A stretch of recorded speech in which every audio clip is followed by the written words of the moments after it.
A few months had passed since the clash between Beerus, the god of destruction, and our newly discovered Super Saiyan God, Goku.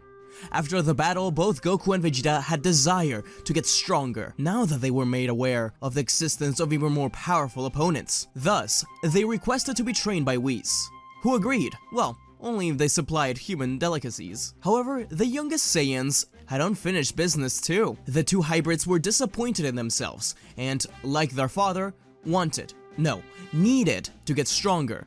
Whis had arrived, ready to take Goku and Vegeta to Beerus' planet. But before they could leave, Goten pushed Trunks forward, wanting him to ask the deity's attendant if it was possible for them to tag along. Whis laughed in amusement, before looking towards Goku and Vegeta. He then told the pair it didn't sound like a bad idea, and asked for their opinion on the matter. Goku responded with his signature grin. "That sounds great! I'm glad you're as excited about training as I am, Goten." Vegeta nodded and agreed as well, then made an offhand comment about how it's about time the two took their training seriously, and that he should probably be thanking Beerus for spanking them both. The two children pouted at Vegeta's remark. No fair. I still can't believe we were defeated so easily. Us, the mighty Gotenks. Well, he is a god after all. Before grinning at their fathers. Then, back at each other. More than anything, they were happy to be training alongside their dads again. Vegeta scoffed, before announcing that if anyone's going to get that form next, it would be him. Goku smirked back at the response, saying that he looks forward to it, and that their spars will soon follow. Chi-Chi and Bulma were against the idea. No mother in their right mind would allow their children to train on some alien world with a literal destroyer god. But Goku had received a lot of money from Mr. Satan, as well as made profit from his farm, so Chi-Chi was more negotiable than usual. Please, Mom, I've been working hard on my studies and I don't want to get beaten as easily as I did before. Me too! Vegeta agreed that the kids had a point and looked towards Goku, who nodded back. We do need to make sure the next generation is ready. We're not always going to be here after all. Chi-Chi and Bulma sighed, then smiled lightly at their husbands, before saying, alright. Once again, the children smiled and jumped in excitement upon hearing this. It's gonna be weird for Chi-Chi not to have Goten around for a while, but she knew Gohan got to experience some one-on-one training with his father like this. It'll be good for them. And Goten had been doing better in his studies than usual, so he deserved a break. Bulma, similarly, was happy Vegeta was actively wanting to spend time with his son. Sure, it was training, but it's better than nothing. Whis approached the group, smiling pleasantly, insisting that they depart. Chi-Chi and Bulma held their boys tight in a hug, embracing them in the process and shedding a few tears. Their husbands then received the same treatment and a stern look from both mothers, which said they better keep them safe on this foreign planet. After the sweet send-off, our group stood by Whis, and a white beam surrounded them, taking them to their new destination, the god of destruction's personal planet. Said deity was probably napping back there. He was aware of Whis bringing the two adult Saiyans, but he hadn't heard anything about the offspring. But we'll get to that encounter later. 30 minutes had passed and the group arrived on the planet. The kids and Goku looked around with childlike curiosity, admitting the unique aesthetic of the planet, as well as several planets surrounding them. As expected, they all began training as soon as possible. A few weeks of training passed, and the group had made considerable progress in ki control. Goku was now able to tap into his Super Saiyan God form at will, thanks to this training. Vegeta, however, was not far behind, due to how gifted the prince is. So it was only natural that he found this training to be pretty straightforward. Only days after Goku tapped into his power, Vegeta also accomplished the same legendary feat. The prince turned to Goku with a slight grin, reiterating that he knew he didn't need any ritual to achieve godhood. Goku turned to face him with an equally smug grin and agreed, but then added that at least now, they'll be able to spar fairly. Vegeta remained silent, then motioned to them to leave the area so they could spar away from Whis and the kids. I hope we get to that level soon. Well, if you keep thinking like that, then it'll be never. Whis had only spent a few weeks with the kids, but he could already tell that both of them took after their parents. Trunks was pretty tense, while Goten, on the other hand, was relaxed most of the time. In order to achieve Super Saiyan God, you have to not only have good ki control, but be able to remain calm as well, as opposed to Super Saiyan, which was initially activated by rage. Training continued for a couple of weeks, until finally a brilliant red aura surrounded Goten. Trunks looked in awe at his best friend, who had finally ascended into a realm of gods. Whoa! Did I? You did it! They described this feeling as what they did with Gotenks when they saw Super Saiyan 3 for the first time and copied it. After feeling the immense heat that Super Saiyan God and Super Saiyan Blue gave out, they more or less figured out a path towards it, and thanks to the training with Whis, they were able to achieve it. Whis was taken by surprise, but at the same time, he had anticipated that the younger two would find this transformation more natural to tap into due to their inherent nature, much like they did with Super Saiyan. Goten looked at his body before exclaiming how he felt much lighter than usual. He knew it made you more lean from Vegeta's and his father's appearance, but it was completely different to experience this power for yourself. He felt calm, at ease, relaxed, but at the same time, he could feel this enormous power from within himself. Goku felt nothing but pride towards his son and ruffled the young boy's hair, accompanied by his signature grin and laugh. Trunks felt a little jealous towards his friend, but he knew he'd be able to achieve it soon. It was only a matter of time.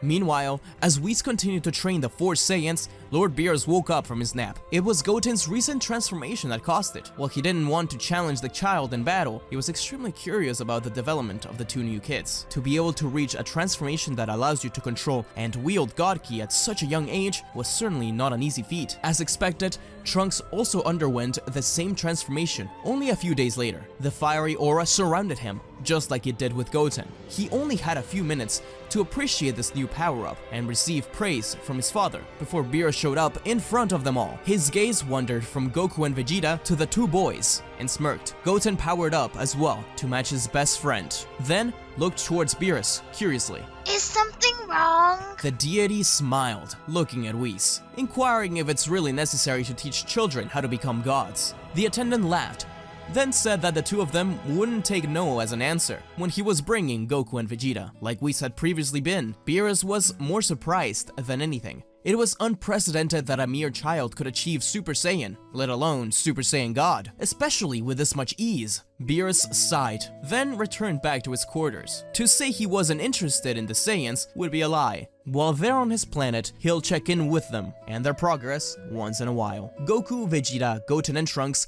continued to train with Whis for a few months. Chi-Chi and Bulma had some occasional visits, with some food from Earth, of course. Even Gohan, Videl, and the newborn Pan visited as well, with Beerus jokingly asking if Whis is gonna teach the baby how to become a god as well. Despite Beerus' protests about how mortals shouldn't be allowed to step foot onto such a sacred realm, when offered some fruit sorbet, he became rather easy to persuade. Naturally, they all became closer, but the kids took a special liking to Beerus. At first, it was simply because he was this super awesome, powerful big cat, Goten's words. But after time went on, he became something of an uncle to Trunks and Goten, and he even gave them some advice. Everything was going well for our heroes. However, while they were busy following events off-planet, some remnants of Frieza's force had made a quick visit to Earth. Sorbet, the former staff officer of Frieza's force, was the one to make the trip. He and his men gathered the 7 magic Dragon Balls and revived the evil Emperor. He was brought back in pieces, thanks to future Trunks, but still brought back from the dead. Nonetheless, he was placed in a healing chamber and soon brought back to his former glory. None of our heroes knew anything about this. Goku and the other 3 were not only far away from Earth, Sorbet's power was so insignificant that none of them felt it. However, Frieza wasn't stupid, and he knew that Goku and the others would have improved since the last time he saw them. So instead of rushing in and taking his revenge, he was going to train first. This was going to be the first time in his life he would train. Who knows how much potential he really has. Frieza, now more powerful than ever thanks to his training, had not forgotten how he met his end. First was Goku, then that other Saiyan he met upon arriving on Earth. He swore to take revenge on both of them. Vegeta too, since apparently he had changed and joined forces with Goku. Meanwhile, Goku, Vegeta, Goten and Trunks continue their training at Beerus' planet for the next few months, honing and mastering their Super Saiyan God transformation to perfection, and maybe some other skills. These months pass by relatively quickly, and we find ourselves back on planet Earth with a very panicked galactic patrolman. Jacko had traveled all the way to planet Earth to warn Bulma about Frieza's arrival. In response, Bulma tried to contact Whis and the others with the promise of ice cream, but to no avail. Instead, she contacts all the other Sea Fighters and informs them of the unfortunate news, and they assemble in preparation for the Emperor's arrival. The team is comprised of Gohan, Piccolo, Tien, Roshi, and even Jacko and Krillin. Back on Beerus' planet, they are still blissfully unaware of the imminent threat that arrived on Earth. The young hybrid grinned as he powered down. Trunks smirked, and they talked about how they are still able to keep up with the adults, despite being mere kids. I can't believe how far we've come, Goten. What's that? He pointed towards Whis' staff, which was laid on the ground, making a now very irritating beeping sound and a faint pulsating glow. Goten walked towards it and picked it up, looking intently at it, not really sure how to make it work. Trunks took it from him, messed around with it before accidentally making the message from his mother play. The boys ran towards the angel, who was giving Vegeta some tips and informed them of the news. Goku and Vegeta were instantly alarmed, and within seconds prepared to leave for their home. Beerus overheard this, and due to his past with Frieza, wanted to join in this trip. And so, the group made their way to Earth. In the meantime, the Z-Fighters were taking care of Frieza's soldiers, who were not overly strong at all, but their numbers made them really bothersome. Even Jakku had joined in to help out. Gohan and Piccolo blasted several enemies at once, with a back-to-back Masenko, while the other members used their signature moves to take down as many foes as possible, all while Frieza just sat there with a smug look on his face. Unlike the regular timeline you're used to, this Gohan had become quite a lot stronger due to his frequent visits to Beerus' planet. His ultimate form was pretty formidable, and he was able to take down Tagoma and Shizumi. Slowly, he left his spot and looked at the remaining men. Then, without warning, started to fire Ki Blast at all of them, killing them within seconds. They were your own men. He gritted his teeth in annoyance and stared him down before powering up again. Frieza smirked, uttering how there was no need for them, since they were all weaker than Shizumi. Frieza took his iconic stance and then powered up into his final form, rushing towards Gohan and punching him square in the jaw. Gohan was sent flying off, but wasn't too badly damaged. If anything, he was just taken aback from how strong he had become. The two battled for a minute, neither of them having much of an advantage, until there was a flash of gold from where the two were fighting up in the sky, and Gohan was sent plummeting down to Earth. Fortunately, Piccolo was there to catch him, though he was knocked out cold. Frieza landed, still in his usual form. The rest of the Z-Fighters stood in slight disbelief. What was that power they just felt? And how could they defeat Gohan in one strike? Many questions crossed their mind. Just as the ruthless Emperor started to approach the group, a beam of light appeared. They had finally arrived. Goku and Vegeta assessed the situation and came to a decision. Boys, I think you two can handle this. You know, if you work together, show us what all that training was for. Winking at the working together comment. I can't believe we never thought of that! I bet we'll be unstoppable! Well, I was gonna suggest it, but I thought you needed more practice. Goten pouted at Trunks before walking towards their enemy. Trunks joined him in unison as they powered up into Super Saiyan God. Let's try working like this first. We should save the best to last after all. The two of them began their assault on Frieza, dashing towards him and attacking him from opposite sides at the same time. The three of them fought for some time until Frieza grew impatient and irritated at their fast movements. Jumping back and retaking his signature stance, he smirked. A golden aura surrounded him, and the earth shook slightly, with waves around them becoming violent from the energy that was emitted. The dust eventually cleared, revealing Frieza, now adorned with a new golden form. Wasting no time, he blasted at the two of them with a barrage of Ki Blast. The tables had turned at an alarming rate, and it was clear that the boys were struggling to keep up. They were no match. This was becoming abundantly clear. Even with their amazing teamwork, they weren't enough. Somehow they managed to avoid the lethal blows for a while. Vegeta and Goku watched this transpire and decided to intervene by joining the battle themselves. Frieza looks irritated for a few seconds, then watches as the two of them transform into their newly achieved Super Saiyan Blue. You have unfinished business with me, right, Frieza? So let's settle this. Goku and Vegeta intervened, just for long enough for Goten and Trunks to catch their breath. They were disappointed in themselves. They thought they would have been able to defeat Frieza, but Whis appeared behind them, putting a hand on their shoulder, explaining that while their teamwork was excellent, that's not exactly what Goku meant. Goten and Trunks looked at each other, realizing what their last option was. While Goku and Vegeta continued their fight, they yelled at Frieza. The fight came to a stop, with the Emperor looking in confusion. The two of them threw their thumbs up, then backed down, then jumped back and stood in position.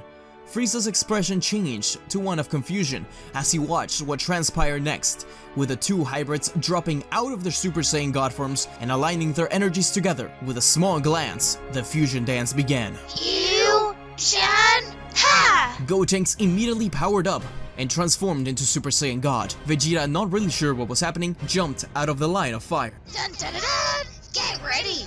You're about to witness the amazing power of the mighty Gotenks. Nighttime Missile Barrage! Victory Cannon! Galactic Donuts! He went through all of his signature attacks one by one, not letting up and not allowing Frieza to have breathing room at all. After his assault, the young fighter began to create ghosts. In a few seconds, he had amassed a small army. Frieza lay there, panting harshly, severely damaged and out of options. He was finished. Gotenks was ready to defeat Frieza, charging up a big tree cannon. But Frieza wasn't about to let that happen, charging up all of his energy and blasting the Earth's core. Or that's what he thought was going to happen. What he didn't realize was that Gotenks saw him move slightly. He wouldn't have this happen, and used the Galactic Donut to lock him in place, surrounding him with ghosts. The big tree cannon continued, but this time, the various ghosts joined in, blasting Frieza, and once the smoke cleared, there was no sign of him left. They collapsed onto the ground, breathing hard, but with small smiles on their faces from their victory. Goku approached them,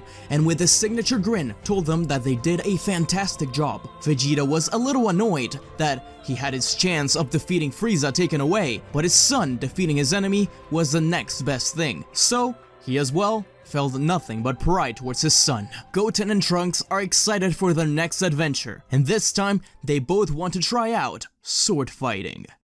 Thank you guys for tuning in to this first episode in the brand new What If series. This one was actually written by my dear girlfriend, known on Twitter as Novaria_8, so be sure to follow her. I'm excited to see what else happens in this story. Even I'll be surprised. Be sure to also follow me on Twitter at ShareYourEnergy. And if you want more parts in this, let's get this video to 3,000 likes. Shout out to the Super Saiyan Legend, Super Saiyan God, and Ultra Instinct members of the channel, especially the Ultra Instinct members, Super Kami Mewtwo, and Neo Whitcomb. Thank you guys for your help. And thank you to Wayne Antoine, Dustin Nelson, Sacred Saiyan, Phil J. Akir, Pizza Hut Kitman, Orlando Castellano, Hannah Rowan, Sir Justice, Midnight Combatant, The Real Samuel Randall, and Zachary Croy. I couldn't do these videos without you guys. Be sure to click that bell icon, set notifications to all, so that way you never miss a video. Be sure to like, share, comment, subscribe, all that good stuff, and until we meet again, see ya!